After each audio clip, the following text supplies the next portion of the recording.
And welcome back to Bitcoin Generations. We are live and in color, as you can see from the red background. Just want to get back into the groove of this and let you guys know that Bitcoin Generations is here for the long term, Lord willing. So, what do we have for you in store today? Let's just get right into it.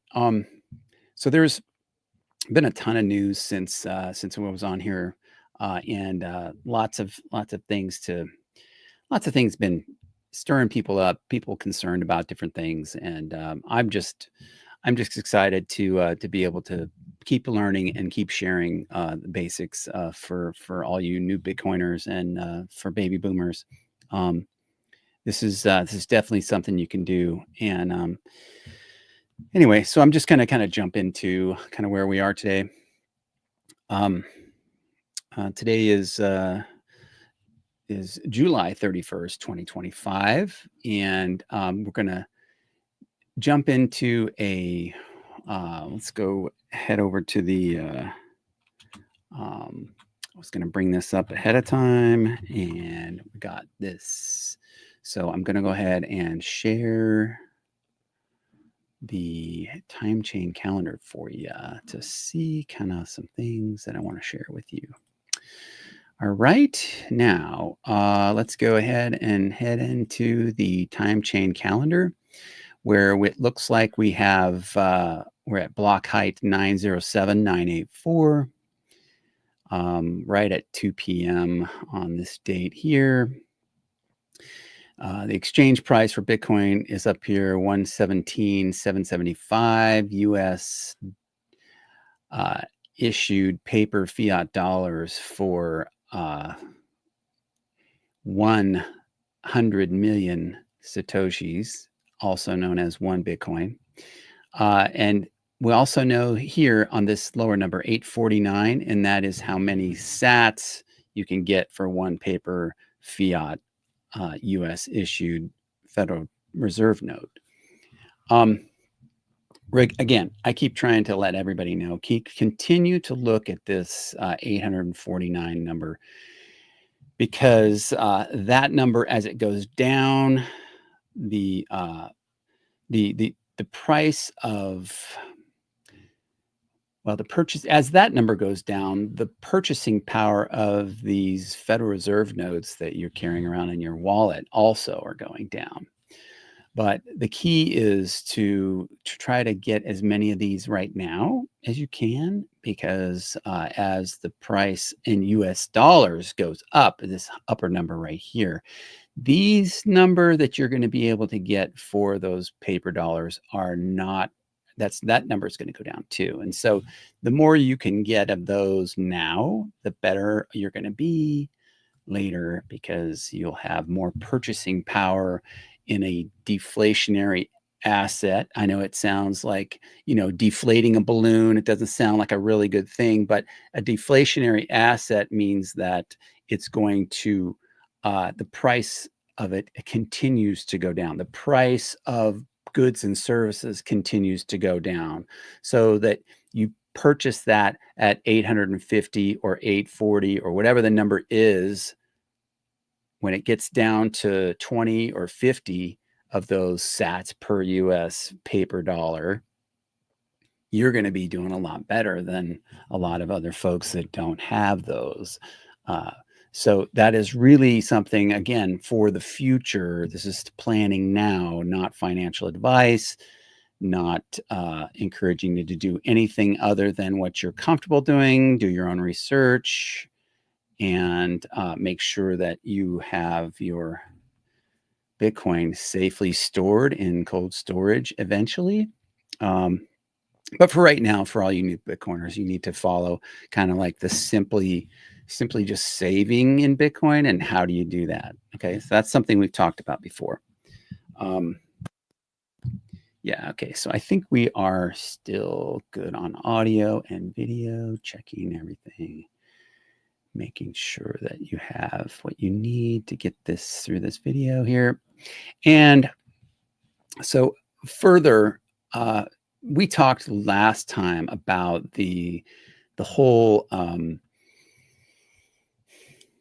the quick start guide to getting into Bitcoin. If you haven't ever done that, then I would say that what you want to do first is like start at the beginning. Let's say you have email. Let's say you have a messaging app. Okay, is it start off, get the foundation set right first. Get your secured email.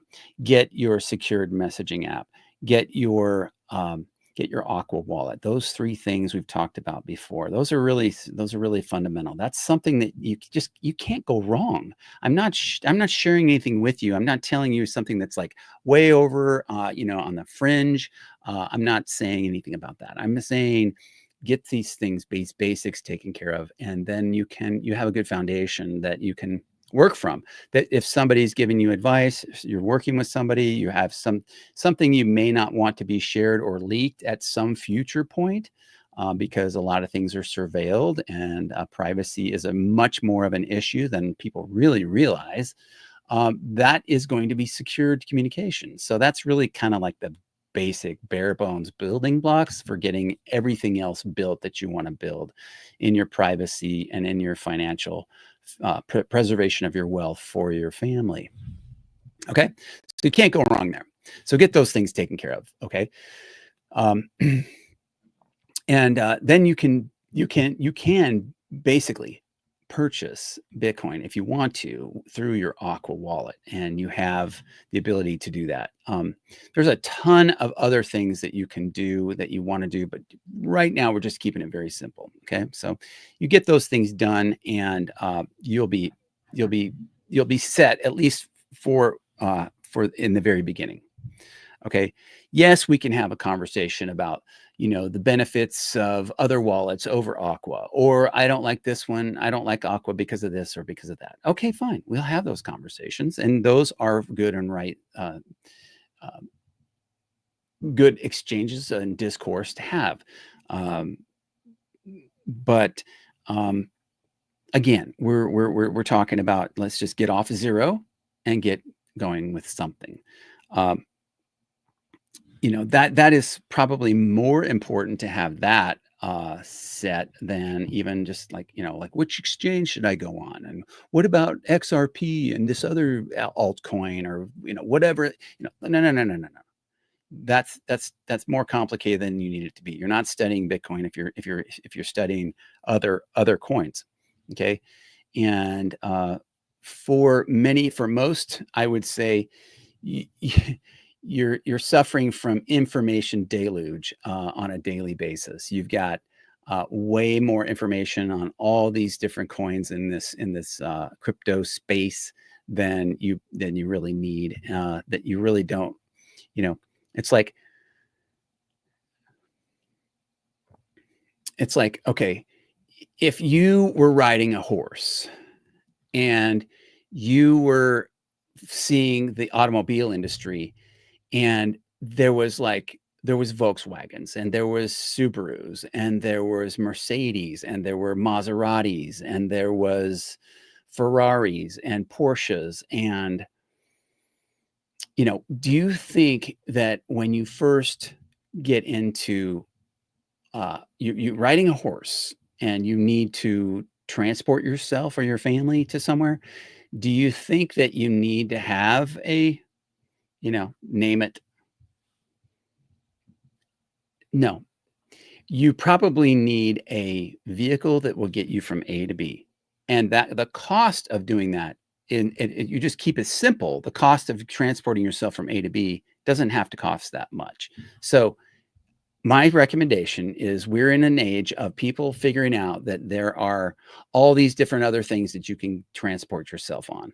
Some of them are, you're going to waste your time. You're going to get into something that's going to cost you way more money than you ever thought you could.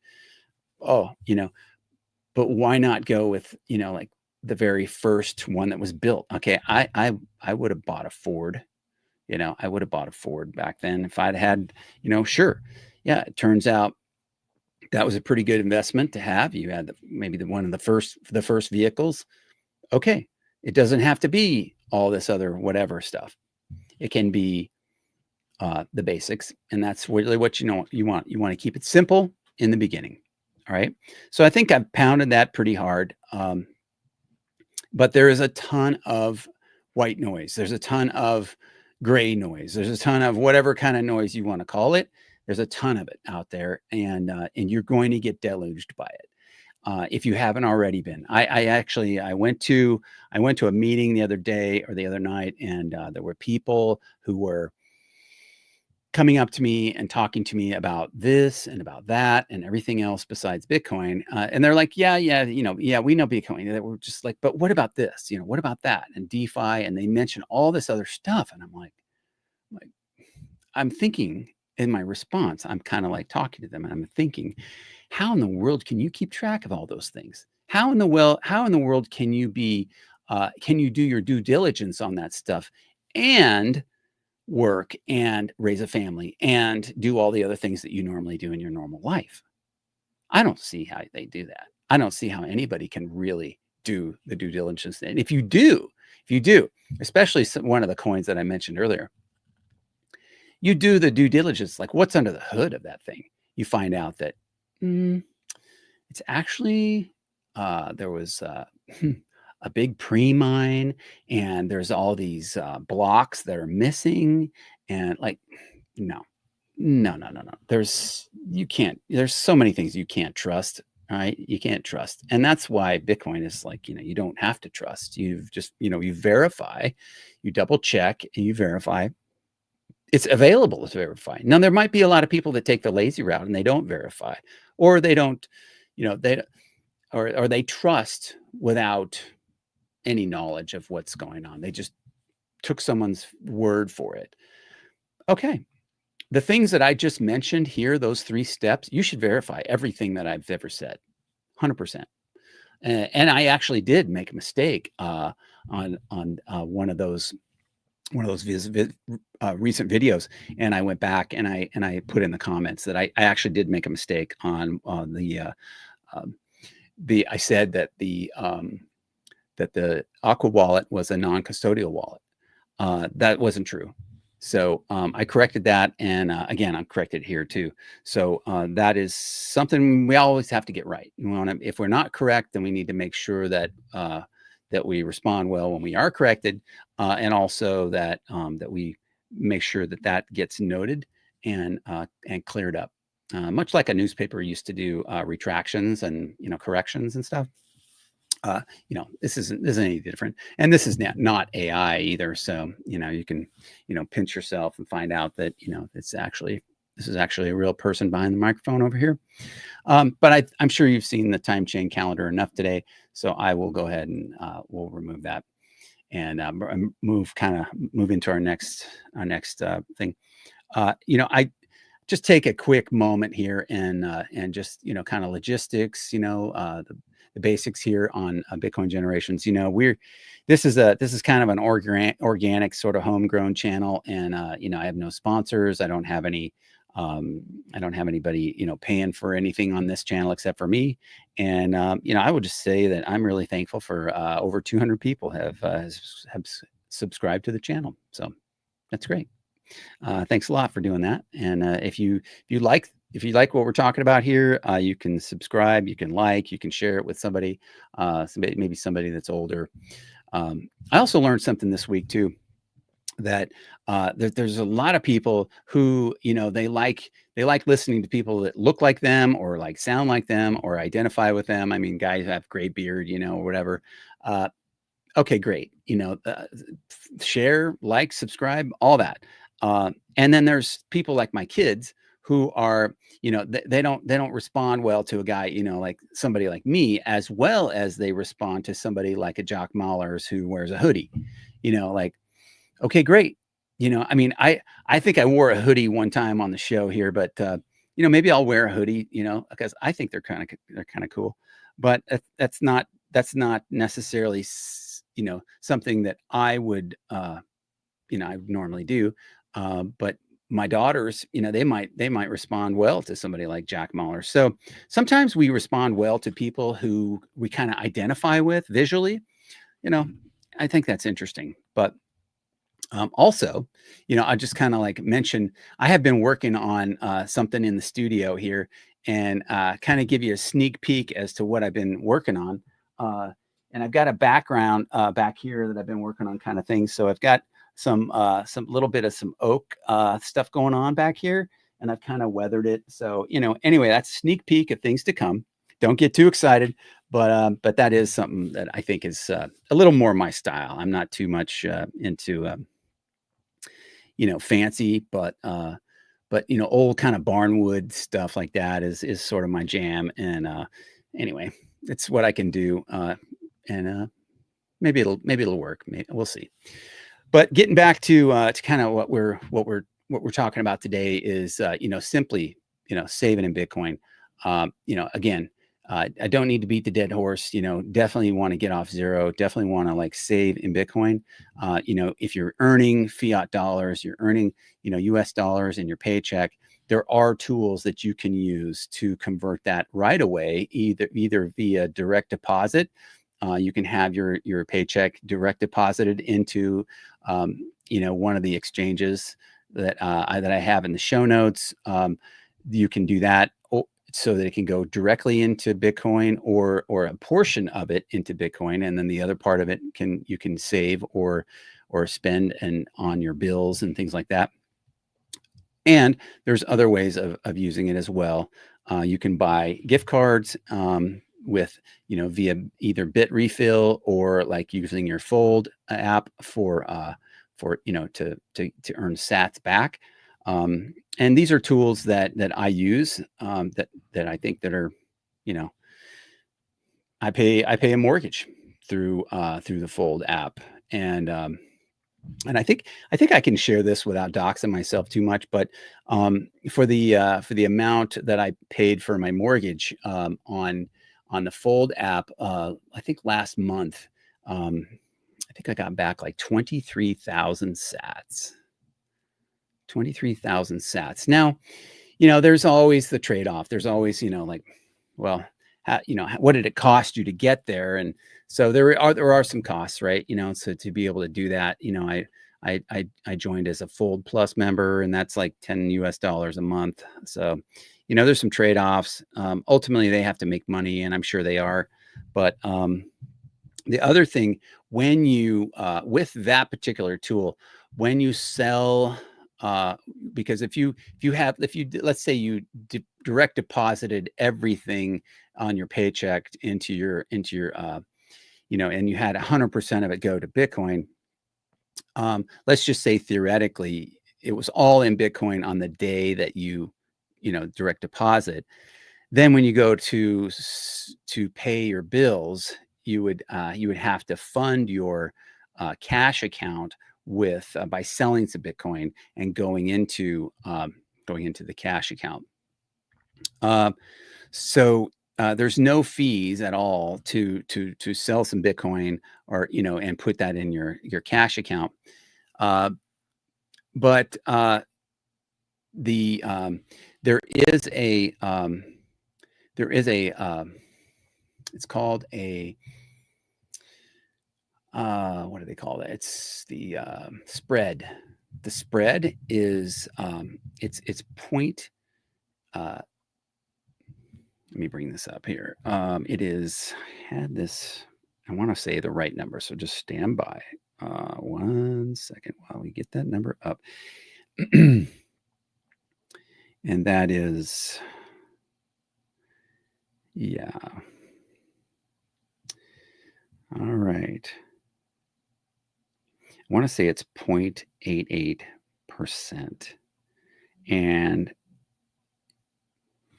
so let's say you had to, let's say you were going to sell, like say $500 worth of Bitcoin. I think 0.88% would come out to about like $4.50, or right about there. So sometimes there's, and that fee, it ends up really, they call it a spread, but it's really a fee. Anything kind of expense that you have to pay to move your Bitcoin, it's always something. So is that something? Is that really a way that you want to pay your bills? I'm not sure, but there is that they have what they call a spread on Fold that you have to pay that if you're selling your Bitcoin. Okay, so with that, that's just one tool though. And this is always good, like, to find other companies that are coming into the space. As this grows, there's going to be more and more of these companies competing with each other. And I think that's going to be really interesting to watch the cost of these fees and these spreads and like what that's going to end up doing. So so I would keep an eye on that. For sure. Now, as you get further along and you want further education, not further education. There's a lot of sources for that, and you can we're going to continue to kind of drill down in that here on Bitcoin Generations. If you have a need for somebody to help you through, like you've got like a pile of money that you want to, get that into, you want to smash by a significant portion of Bitcoin, or you want to, you have some, you want to move it off the exchange, you want to get it into, hardware wallet and move it into cold storage. This is a huge deal. It's a big priority. And again, as we've mentioned before on the channel, you don't want to have to do that on your own. Not that you have to have somebody looking over your shoulder to and they'll see all your keys and all your mounts and all that stuff. But to have somebody sort of like sitting kind of in the passenger seat, sort of like kind of helping you learn how to drive on this, I think is a great analogy to for you to kind of like, crawl before you walk and walk before you run regarding, kind of this important stuff of safeguarding your keys, not sharing the amounts of any amount of Bitcoin that you have, and not sharing your seed phrases with anyone. This is the way to keep your keys, and therefore you'll have your coin. And that is wise. That is good and wise advice, I think, for anyone. So continue to kind of like to think about these things. Remember that anything that is connected to the internet, whether it's your phone or your computer, you don't want to have any pictures of your seed phrases on your computer or on your phone. You want to write those down on paper at first. Keep that away from any cameras. Keep that safeguarded. That paper is just the first phase of where you're going to end up going with this. You don't want to even have paper eventually, right? You want to kind of work your way out of that. And these are baby steps that you have to take. It's not something that, it's just really intuitive when you're first learning Bitcoin. But this is, safeguarding, making sure that you are, you don't have to trust anyone else, including me or somebody who's helping you with it. It helps to have some trust as you work with them and you build trust with them. But trust should be very hard to earn on the part of an advisor or an educator, and it's easily lost. So verify that you're comfortable. Verify that you're this person is somebody who's trustworthy in as far as you can trust them, which shouldn't be very far, and that's someone that can help you in a sort of a non-KYC sort of way, meaning they don't have to know your name, they don't have to know your any information about you. They don't need to know your address, your phone number. They don't have to know any of that stuff. If you have set yourself up, like I said in the beginning, with a secured email, like on Proton or something like that, and like Signal, where those are platforms where you don't have to have a phone number or like, for example, like Google requires you to have a phone number for pretty much anything. If you don't have a phone number connected to your account on Google, you know and it's not encrypted. It's not decentralized, open source. It's very it's not something that I would use for your Bitcoin. Use something like Proton that is just for your Bitcoin, and that's all that it's for. And again, Signal is an encrypted end to end, and prove me wrong. I'd be happy to be proved wrong on this. So let's see any comments in the chat on that. Uh, let's see. Let me move out to the chat. In fact, no, I don't have any questions yet, but going to move on to one of the things that I learned.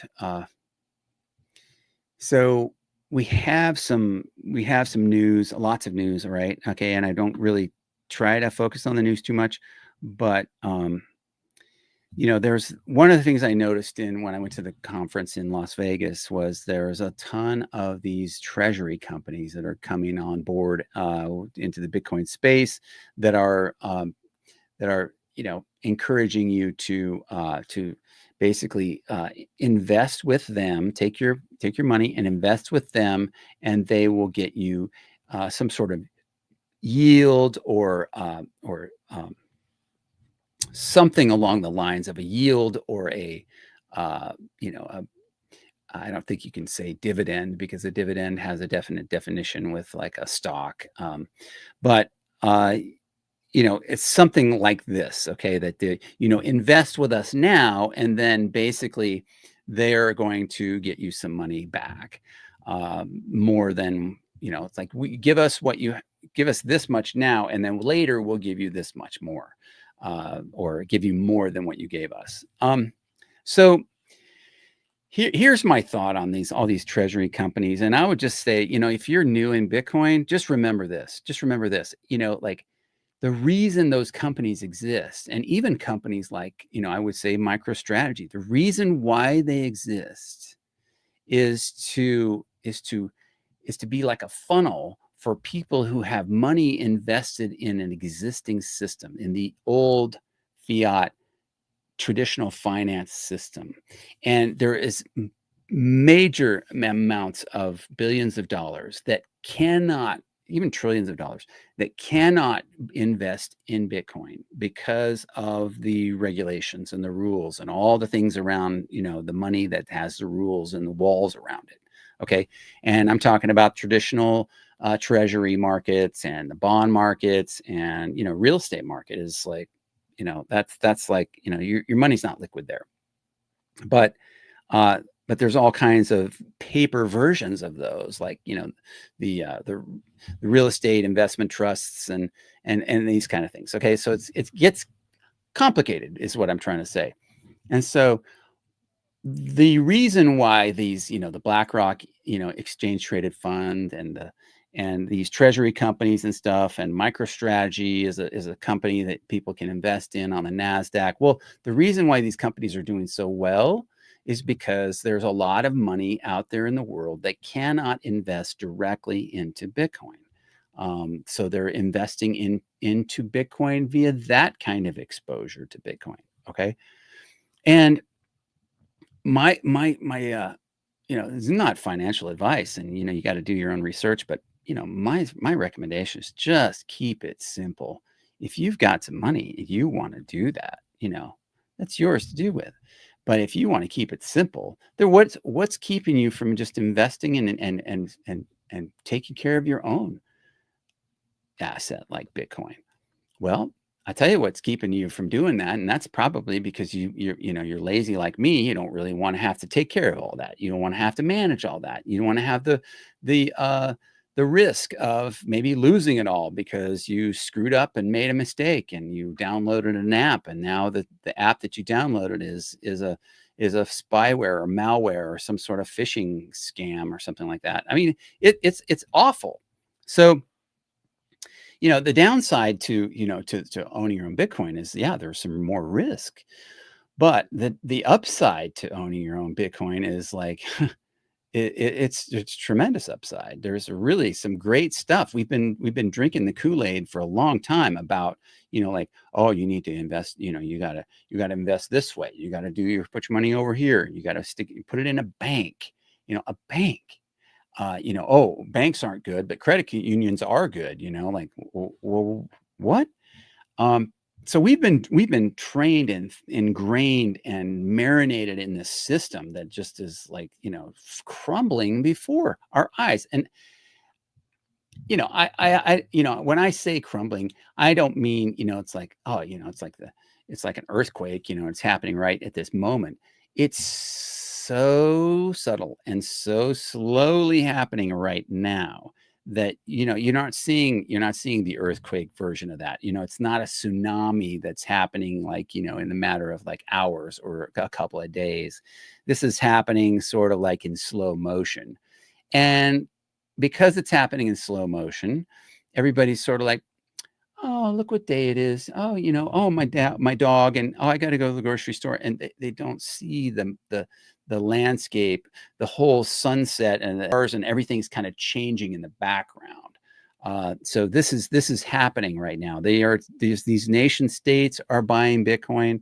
The existing system and the Federal Reserve and things, it's definitely changing before your eyes. Okay.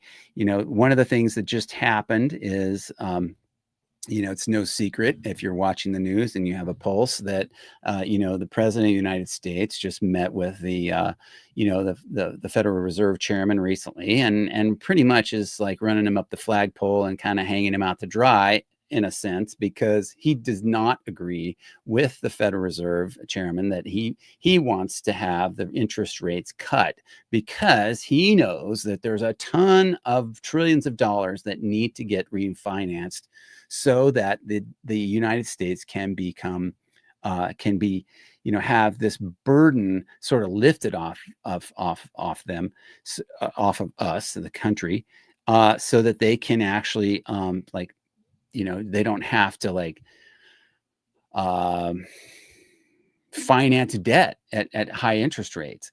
And so, why is it that we have to,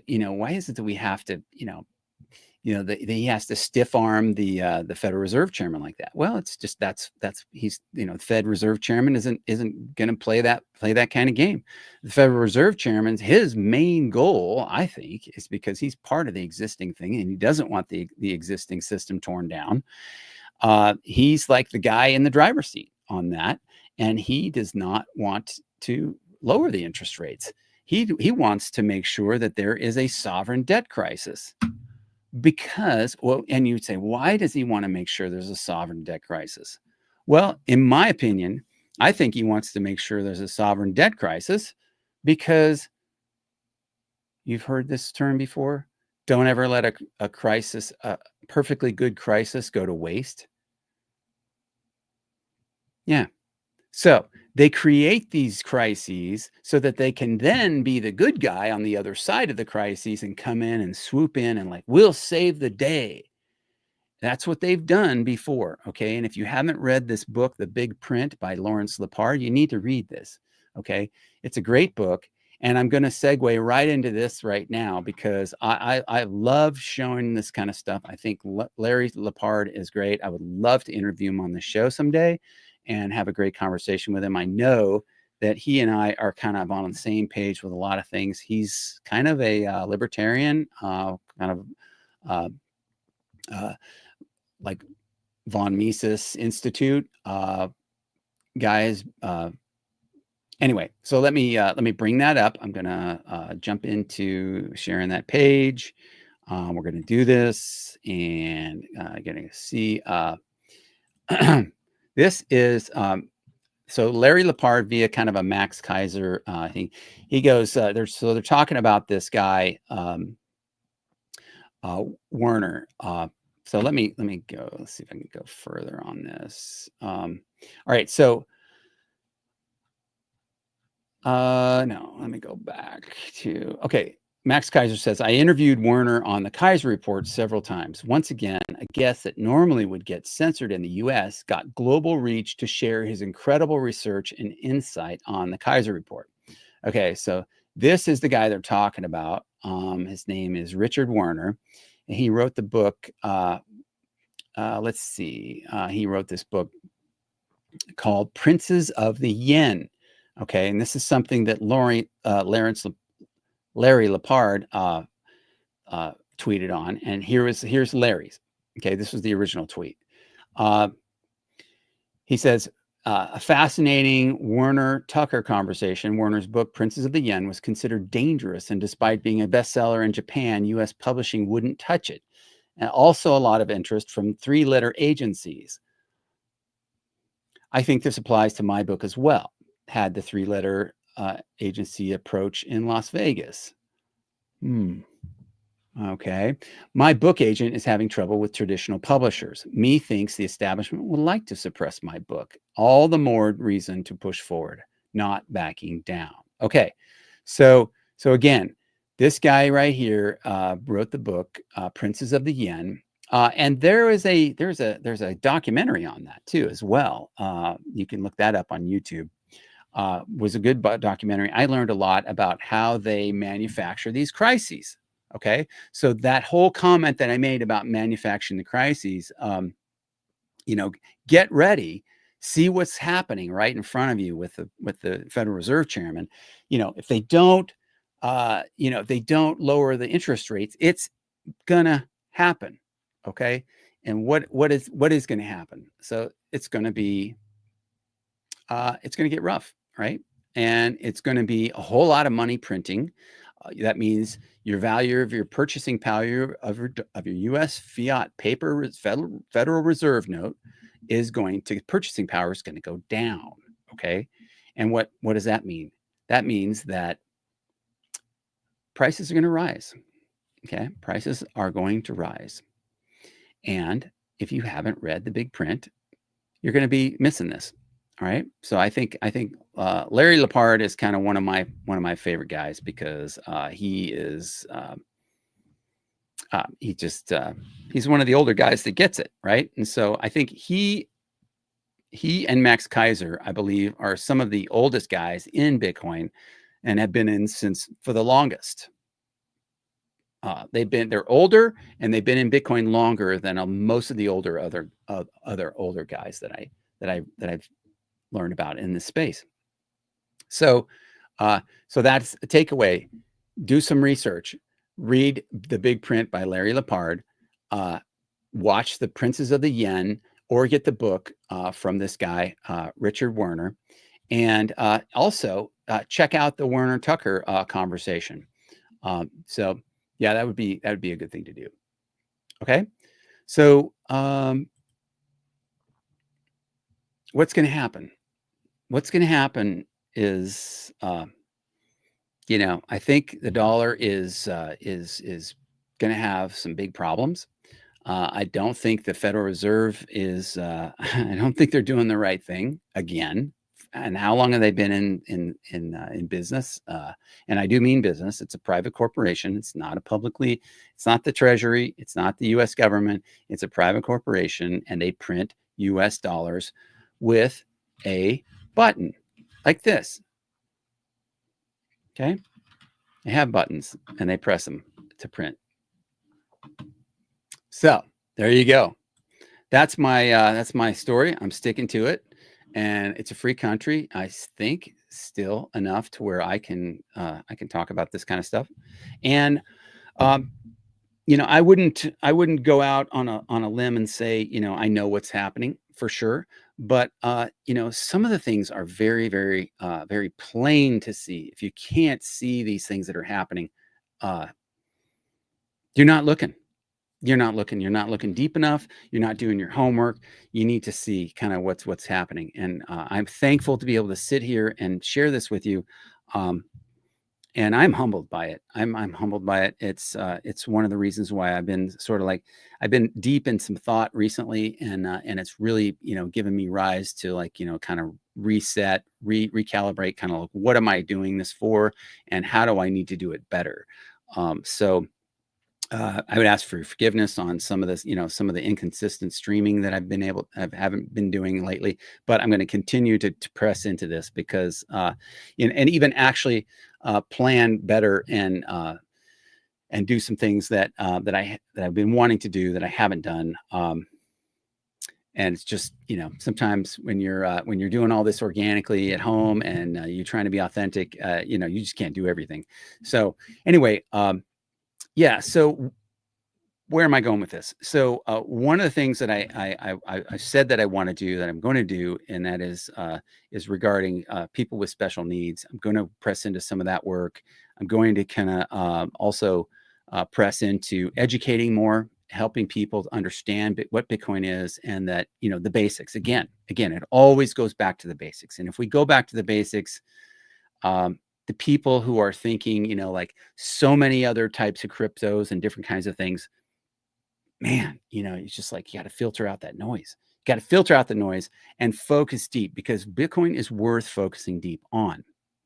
Now, I want to make sure that your discernment is good too, because you really don't want to like make Bitcoin an idol in your life. Okay, I'm not talking about that, and I'm talking about. See, I believe God has made it so that people can see Bitcoin, but you also have to be careful that you wouldn't want to make any kind of money your idol. Okay, but it does responsibly require some study and some knowledge on what it is that you're actually what it is you're actually saving in. Where is your energy? Where is your time? Where is your time being saved in? Is it being saved in something that is going to evaporate like a melting ice cube in your hand? No, you don't want that, right? So where are you going to put that? And after you do your homework, and after you find out that, oh, Bitcoin is not a melting ice cube, actually the value goes up, because the the number of you remember the number I was showing about the 860 or whatever the numbers is on the time chain calendar, where it shows you how many satoshis you get per US dollar. Okay, that number goes down, and believe it or not, as that number goes down, it gets more valuable.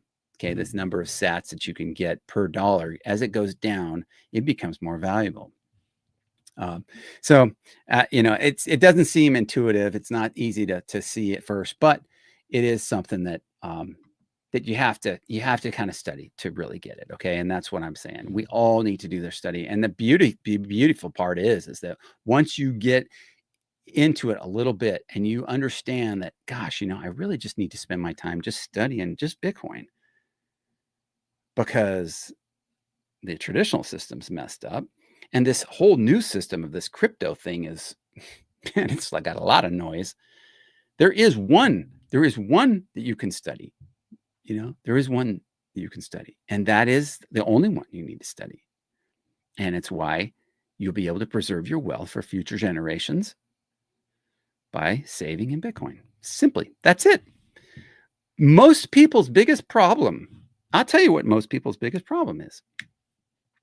Most people's biggest problem is that they'll think that it can't be that simple. It can't be that simple. How can it be that simple? It can't be that simple. You got to be kidding me, right? No, no. The more you study, the more conviction you will have, and the more you'll understand that it's really not that complicated. It's actually simple. Now, there are parts of it that deserve more study and that are a little more complicated. Like, okay, ready? Ready? Running a node, running a Bitcoin node. That's a little more complicated. That's a little more complicated than getting your Bitcoin on in cold storage. Yeah, running a node. Eventually, later on, you graduate to understanding Lightning and the layer 2 network, because you understand that it's cheaper and faster than tapping your card. Tapping card in a traditional, like using the traditional Visa, MasterCard network, to tap your card. The merchants are getting scammed on that. They're getting rent seeking, you know. Rent seeking is somebody who's like, you know, you don't really need them. They're just like, you know, middleman. I don't get me started on rent seeking. I could talk for a while on that, and I have a couple of opinions about rent seekers.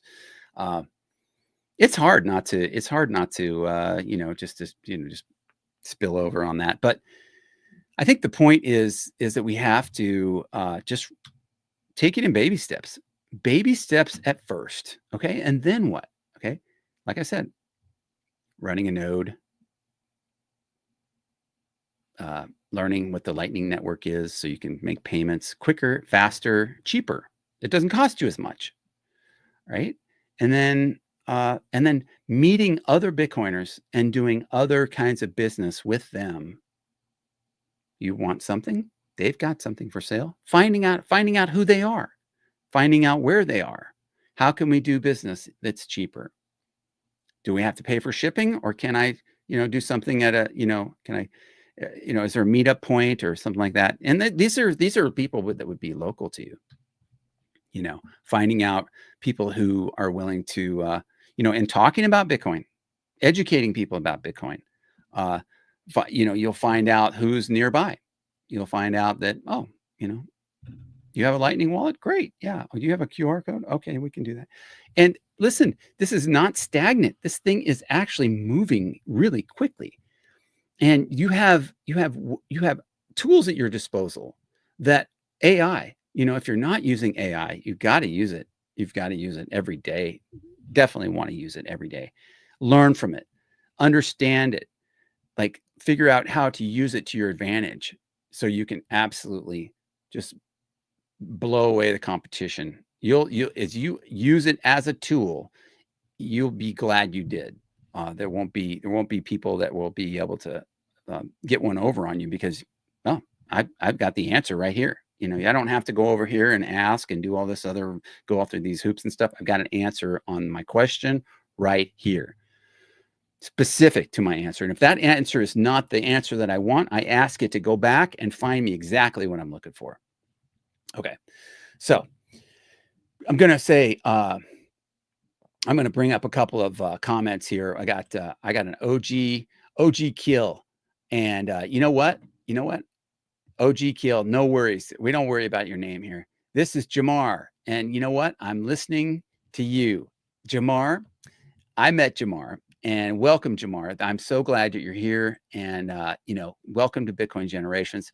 We're here to help you preserve your wealth for your future family.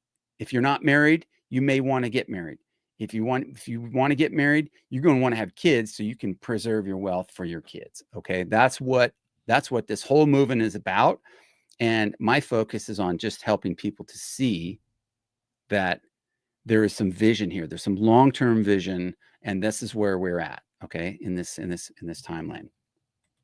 AC says, The Big Print is an amazing book. I have gifted one hard copy to my cousin so far. Plan on getting a few more copies to people that I care to educate. Hey, you know, great. I did that too. I go to church. I got a copy for all of my church elders to pass around, and you know, hopefully they're reading that. And I think it's a great resource. You know, there's a lot of resources in the back. You know, it really spoke to me because you know, as a baby boomer, I understand the perspective of a baby boomer. You know, I went through, you know, I was there in the Silicon Valley when the internet started.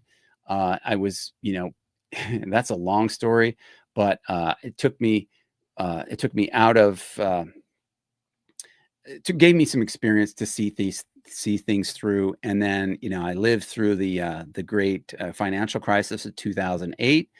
Lived through that, and actually I was in Las Vegas, so that real estate market kind of hit me right in my pocketbook.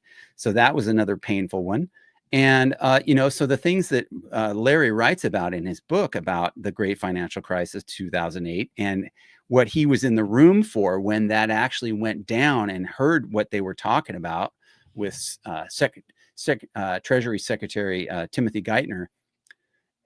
You cannot make this up. This guy was there. he saw it, and I'm just not going to pump his book too much, but I just do want to share that, you know, I have a lot of respect for guys that have been through stuff and done stuff, like I have. I've been through stuff, different kinds of things than some of these guys have been. And I wasn't, but I would have loved to be a fly on the wall back then when all that was going on. But I mean, what my point is, I think when you live through some stuff and you've seen some things with your own eyes and you live through the pain of kind of like how that might have affected your pocketbook, you don't forget those things. You know, if you lose money in an investment, man, you can't get that back. Maybe sometimes you can, and that's good on you. But if you lose money and you're not able to get it back, man, you do not forget, especially if it was a significant amount of money. Okay. So don't need to go into too many stories about that, but I will say that I have some experience. That's all I'll say. All right. So, yeah, so I think we're kind of coming up on 10 minutes to the hour. I would just say that, some of the things that I've learned in the last 6 months, just fantastic people that I've met. Uh, some of you guys listen to this on a regular basis. You guys, I would just say, thank you so much for all the stuff you've taught me. I love it. I appreciate it. And I'm all committed to educating others about the basics of Bitcoin so we can together sort of like all level up our skills. Okay. That's what we're in for. It's not you and me against each other. No, it's together. We are like, going to exit the system that exists just by opting out. We haven't had a way to opt out before. Never in the history of man they ever had a money that is finite like Bitcoin. Okay. Never in the history of man have we had something where they can't print more of it. Max Kaiser has a great statement. He says that Bitcoin separates money from state. Bitcoin separates money from state. Have we ever been able to say that about any currency? No. You name it. You name whatever it is, whatever currency, whatever kind of shiny rock. Hasn't ever happened. We are living at a precipice, a very pivotal moment in history, my friends. And if you don't see that, got to do some more work, got to do some more education, man. Just keep digging, keep pressing, keep asking questions, keep going to the meetups, keep doing all the stuff you're doing. Press into Bitcoin education. Okay. I just can't encourage you enough. It's going to be so worth it. You're going to be like, man, I'm glad glad I did what I did. And don't look at the price. Don't look at the price and say, oh man, I wish I'd have got in, blah, blah, blah, blah, blah, blah, blah. Okay. That is defeatist. That's not going to help you. Okay. You look forward, because look at it like this. Bitcoin is like 120, 115, whatever it is right now. If Bitcoin was 200,000 or 500,000, it'd still be a good deal. When you think visually, 100 years, what's your family going to be like in 100 years? What's your family going to be like? Who's going to be in your family? How many kids are you going to have? It's a lot of work, I will tell you. Having kids and raising up kids is a lot of work, but I'll tell you, it's so worth it. I've got a 19-year-old daughter that is stacking Bitcoin right now. Precious, absolutely amazing. And I just 100%. I'm a large family guy. I love large families. I love lots of kids. Train them up. They're a lot of work. And you know what? It's worth every bit of investment that you make in them. You think investing in Bitcoin is a great idea? Investing in your kids, even better of an idea. So I'm not going to go down that. I'm not going to beat that horse too much, but I will just say that, that's why you do these things. That's why you want to preserve your wealth. It's for the people in your life. It's for the biggest thing who is in your life. Absolutely. I'll echo this comment here, uh, base daughter. She's listening. She and I don't agree on everything. There's a lot of stuff we don't agree on, but you know what? She listens. She listens to me. She's smart about that. And I listen to her too. I can actually learn some things from her. So gonna try to bring this home here, land this plane, and get into the rest of my day. And I know you've got things to do too. I just want to the passion for the Bitcoin is it's such an amazing rabbit hole because the people that I've met have helped me. I would just shout out Logan, BTC for plebs. I mean, I don't know if he's listening right now, but he's been very helpful to me too. Uh, how has he been helpful? Okay, he helped me set up my Lightning node. Okay, I run a server at home where I have my own. Uh, I run a Bitcoin node. Okay, but I've just been running a Bitcoin node for about a year. Well, I didn't think I was really ready to run a Lightning node yet. And so he's like, "Well, you want to run a Lightning node?" And I'm like, I'm kind of saying like, "Yeah, I want to, but like, why would I want to do that? I mean, I don't really understand all the reasons why I'd want to do that."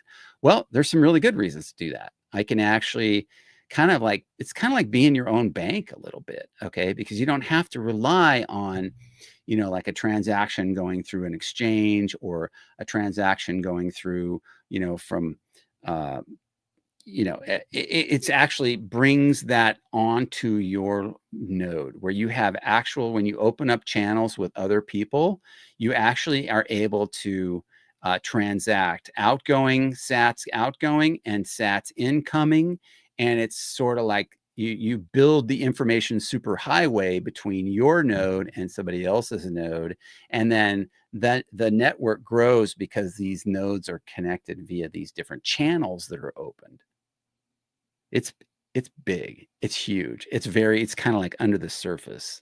So again, it's that part's not simple. Okay. That part you got to, do the work, get your basics down first. And then, kind of like me, I'm sort of like, oh, hey, there's another layer of stuff here. I didn't really realize that was just like really cool. So that part's cool. But there's another part that's really cool. I'm actually learning a lot of stuff about privacy now too. So, ad blockers and a lot of this stuff that I can just like have sort of like, how they have these, you ever heard of this thing called walled gardens and stuff? Okay, so that's kind of what I'm talking about. Some of these companies are like that. You get into their system or their software or whatever, you're in their walled garden. They don't want you playing out of their ecosphere. Well, I can sort of like build my own, you know, thing with that, and I can house my own data at my home. I don't have to have my stuff on the cloud. I don't have to have just like if I go to google.com, I'm not going to get just all the ads and all the spam and all that stuff that wants to come into onto my system via just the raw wide open google.com.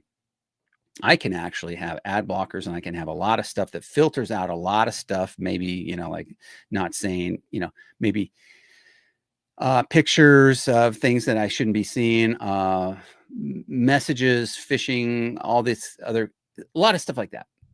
Doesn't have to even enter my router. Gets blocked before it ever gets to my network. This is where you're taking dominion of your data and you're taking dominion of the internet before it ever gets to your eyes. You're saying no to whatever it is that is not good for you. All right. This is a whole nother level of like awareness and like tools and things that I'm learning now. Okay. So yes, we're going to go into some of those things. But our channel here is, kind of like specifically geared towards new Bitcoiners and baby boomers. If that's something that you're interested in, yeah, that's education that I can bring on. I can bring on Logan, and he and I can talk about this stuff. And there's just a whole lot of that. We could spend some time on, but it does take time, and it's. I wouldn't say that it's easy to do, but it's you have to be responsible with some of these things. Okay, so don't want to go too far down that road. Just wanted to share that I think that it's really important that we remain responsible, that we remain, kind of don't trust but verify. Always remember, always remember, uh, if you have keys to your Bitcoin, make sure you keep them safe. Make sure you keep them away from any camera or any internet connected device. Okay. Store them in a safe place, a place where only you know. And then when you're comfortable, you have Bitcoin on an exchange or something like that, or on a wallet, and you get enough to where you want to move it to cold storage, 100% think you should do that. There's some really good ways to do that. And that's not what we're going to talk about today. And probably not real soon, but there are some really good and important ways that you should store your Bitcoin in cold storage. Okay, there's some really good ways to do that, and there's a whole lot of ways to do it badly. Okay, so that's why you want to make sure that a hardware wallet that is specific to Bitcoin, and that has a vetted and well respected reputation. Um, and there's two that I can think of right now. One of them is the Cold Card wallet, Cold Card hardware wallet, and there's another one that I don't know that much about yet, and that is the Seed Signer that my friend Logan was telling me about. We're going to go further into that with him probably, but and then the final one that I will mention is the Jade. And I'm not familiar with the Jade either, but it has a very good reputation, and that is not something that I would do a demo on or anything right here, because it involves a lot further, a lot more, probably a lot more detail and attention than I can give it right now. So I'll just leave that to to another educator for right now. But anyway, with that, I just want to express thanks to y'all for supporting the channel. Thanks for doing what you're doing, the conversations you're having with your families and with friends. Just keep it very simple, and just do what you can to make sure that your basics are down and you've got them down well, and just continue to press into your education so that you can learn more and you understand where we are in Bitcoin right now. And again, don't listen to the noise that's out there. The intense noise from the crypto community, the intense noise that's like, don't look over here, look over there. This kind of thing that you're seeing with all the political and the financial news and things.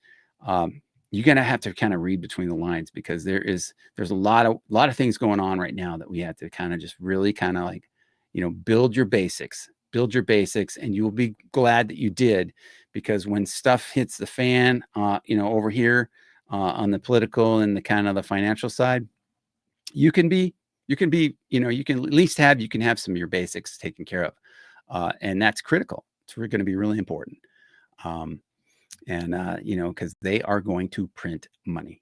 They are going to print it. I believe they're printing it right now, but we're going to see a lot more printing. There's no way around it. They cannot not print, because they are not going to let the system just crumble down and burn into a pile of ashes. That's not happening. They'll print. So anyway, with that, I'm going to just go ahead and wrap this up. And anyway, we're going to continue to try to do Thursdays at 2, although that will be shifting probably in the near future. Probably live shows are going to be at probably a different time. But we're going to continue to kind of try to drop some content throughout the week as well. So look for that. Have a great day. And we're going to look forward to seeing you again here on Bitcoin Generations. And hold it. I got a question here. Got a question. Scuffed Josh asked a question about Alby. All right. Okay. Well, let me tell you something. I wasn't really planning on talking about this, but I will answer this question. What about Alby? Scuffed Josh says. Well, let me just tell you, my experience with Alby is probably not, I hate to say something like this, but it's really not that good.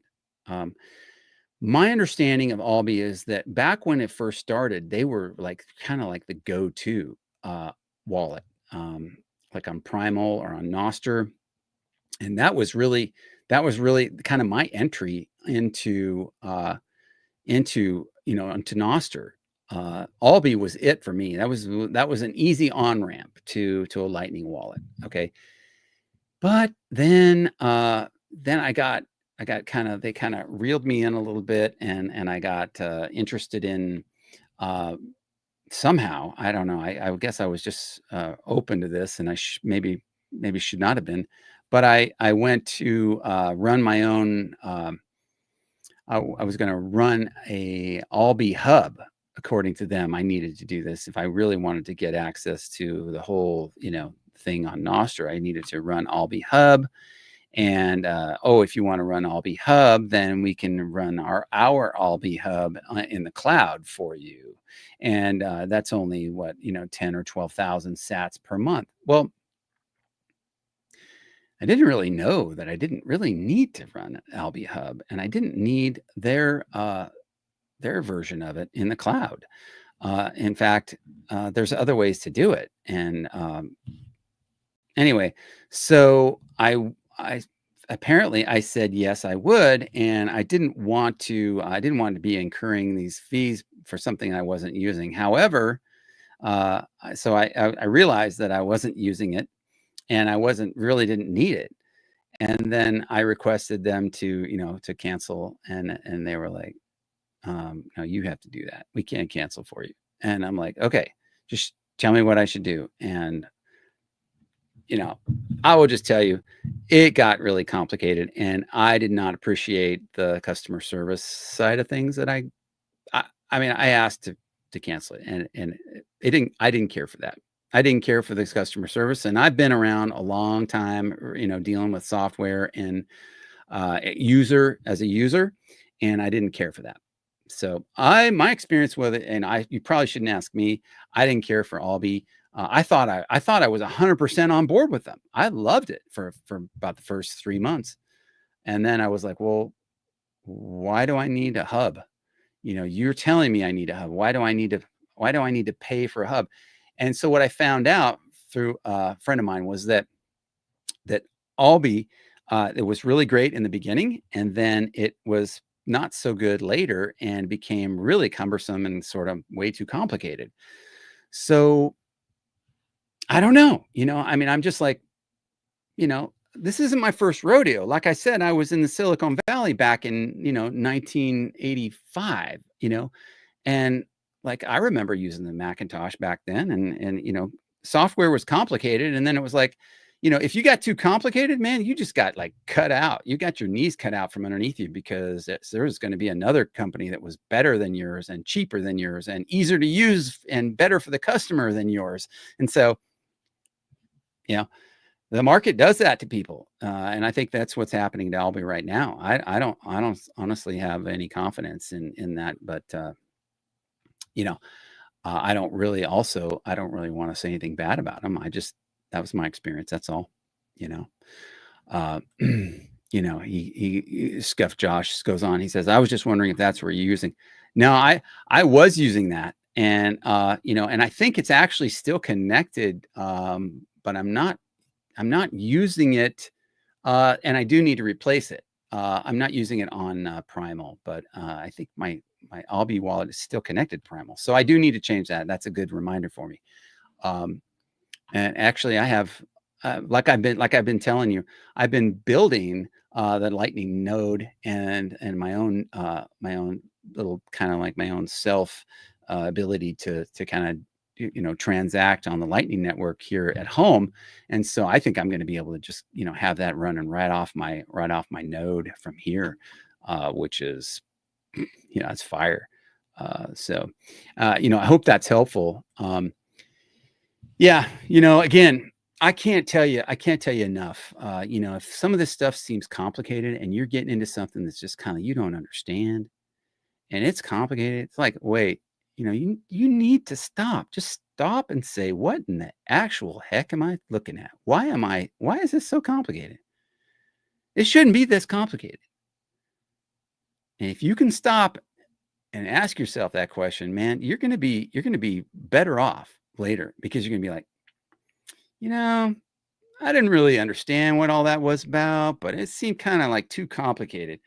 And you'd be like, yeah, that was a good move, pulling out of that thing, or stopping what you were doing over on such and such because you didn't understand what was going on. That means that you don't really want to spend money doing something that you don't really understand. That's wisdom right there, man. I've learned that one many times over, and I never regret that one. And this is for my my Gen Z or my millennial friends out there. I just take it from me. If you don't understand something, it's probably there's a reason why you don't understand. Somebody tried to make it too complicated, and they're like, yeah, but you need to do this and this and this and this, and asking questions is save you a ton of heartache and money. Ask good questions. What can I say? That's it, man. So you know what? I will say this. You see this little QR code right here? Someone sent me a zap. Someone sent me a zap for 1,000 sats. 1,000 sats right here. This right here. That's my little Strike Wallet app QR code. So I really appreciate whoever sent me 1,000 sats. Let me see if I can see who sent it. Thanks for the stream. That's the only note that I got on that. So thank you, whoever wrote thanks for the stream on my Strike Wallet, and really appreciate that. Yeah, it's great. So now we're going to be pushing. We're pushing the hard limit here. We need to get going. I know you all got stuff to do. I do too. And we're going to see you again real soon. Thanks for watching, and we'll see you in the next video. All right. Y'all take care. We'll see you.